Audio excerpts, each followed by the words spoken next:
What's going on, everybody? Welcome to another episode of 54 Yards NFC Championship Preview. I'm your boy Cam, and I'm going to break it down for you guys. Coming soon.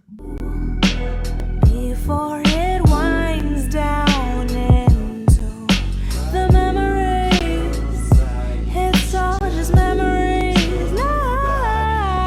If you got someone like, don't you love when I come around? Somebody just fill you up, then I take you down. Got someone like, don't you love when I come around? Somebody just build you up, then I take. So we have a huge matchup in the NFC. The Lions have turned their franchise around. Shout out to Dan Campbell.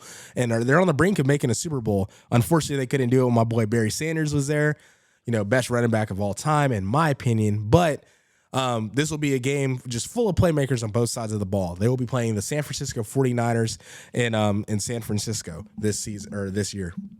The 49ers, they have a ton of playmakers on the team, including Deebo Samuel, George Kittle, Christian McCaffrey, Brandon Ayuk, Kyle Juszczyk, Trent Williams, and then obviously on defense you have, Fred Warner, Nick Bosa, Chase Young. So elite talent, and this has kind of been my stance on it, right? I just saw that they came out with the MVP candidates. They have Brock Purdy on there and Christian McCaffrey. One, it doesn't make sense to have two players as MVP candidates, let alone on the same team, but let alone on the same side of the football. I thought that was pretty interesting. And if you take away these weapons away from Brock Purdy, right, you have the best running back in the NFL on your team, the best left tackle in the NFL on your team, a top 3 tight end on your team, two top 15 receivers with Ayuk and Deebo Samuel. You have Kyle Shanahan, offensive mastermind head coach. You obviously have an elite defense. How good? And then you have Kyle Juszczyk, the best utility player in the NFL. How good is Brock Purdy, right? Which I really don't think he's good, for us Big 12 folk who've seen him around, at Iowa State. He was never that good. And I'm going to stand by that, right? Obviously, when he played elite level football, in the playoffs and just played against better teams like the Ravens and, other guys like that, he just hasn't delivered. Even against the Packers, he really should have thrown like 2 or 3 picks and got lucky with the Packers having some miscues on defense and dropping the football. But we'll just have to see how he does in this game in a moment like this. Obviously, last year in the NFC Championship against the Philadelphia Eagles, he ended up getting hurt, which the 49ers said it would have been different if he didn't get hurt. But now they have him healthy, and including they have majority of their team healthy. So we'll see if there's a significant difference this year when they play the Detroit Lions. Now the Lions, their playmakers, they have Amon-Ra St. Brown, Josh Reynolds, Sam Laporta, Jahmyr Gibbs, David Montgomery, and they obviously have Jared Goff quarterbacking the team. Jared Goff has had experience. He made it to the Super Bowl prior with the Los Angeles Rams, and now he's in a chance in another spot when his career, has basically got, revitalized, rejuvenated to make it to another Super Bowl as well with the Detroit Lions. Some key injuries are Deebo Samuel with the shoulder injury and Jonah Jackson with the knee injury. The Lions match up extremely well with the 49ers on both sides of the ball. I do think they have offensive coordinator who will, exploit them, the 49ers, and cause some mismatches, right, with Laporta, with Amon St. Brown, with Jahmyr Gibbs, who is looking like that cat has some juice. Like when he gets the ball, he's probably one of the fastest players right now in the NFL from, 0 to 40 yards. Like just super electric, super explosive. I think he could really export the 49ers defense. As obviously we saw Aaron Jones last week go for 108 yards on them last week in the divisional round. So I would look for, the Lions to try to get Jahmyr Gibbs involved early and often, break off some long runs with him.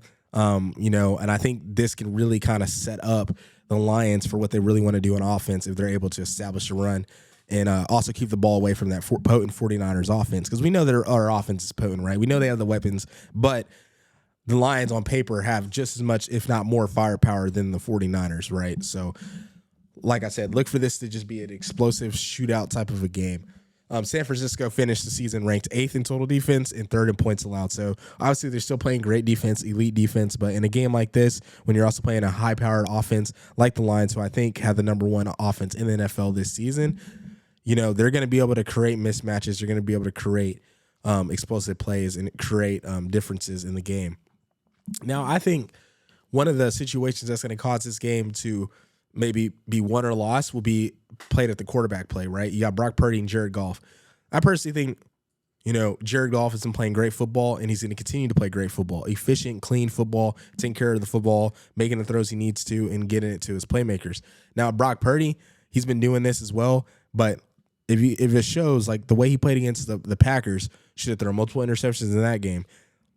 I think it might come to bite him in this game against the Lions, right? I think he might turn the ball over 1 or 2 times, and that will be the difference in this game. And I think the talent level will really show about why he was drafted last in the NFL. And obviously he's been being carried, in my opinion, by the likes of the great team that's around him. Now, prove me wrong, Brock. If you're that guy, you can prove me wrong, right? But this is my opinion. This is what I see on film. It's what I see on the tape. The eye in the sky does not lie, never lies. So that's just my opinion on that.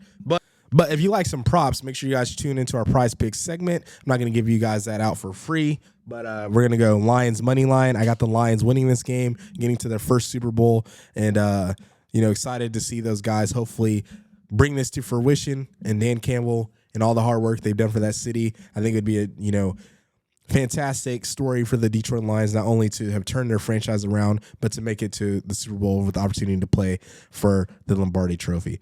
But that'll do it for your boy Cam over here at Opinionated Sports. Make sure you guys like, comment, and subscribe. You can find us everywhere on TikTok, on Instagram, on Twitter, on YouTube for the long form, on Spotify for the audio at Opinionated Sports or Opinionated Media on Spotify. If you guys like more videos like this, make sure you guys comment. Let me know who you think is going to win this game. Who do you think is going to be the playmakers? And we'll see you guys next time for the Super Bowl preview. We hope you guys enjoyed that clip. Be sure to comment, like, and subscribe to Opinionated Media. You can find us at Opinionated Media on all social medias. We're on Twitter, Instagram, and TikTok. If you guys like clips like these, make sure you guys stay tuned for more.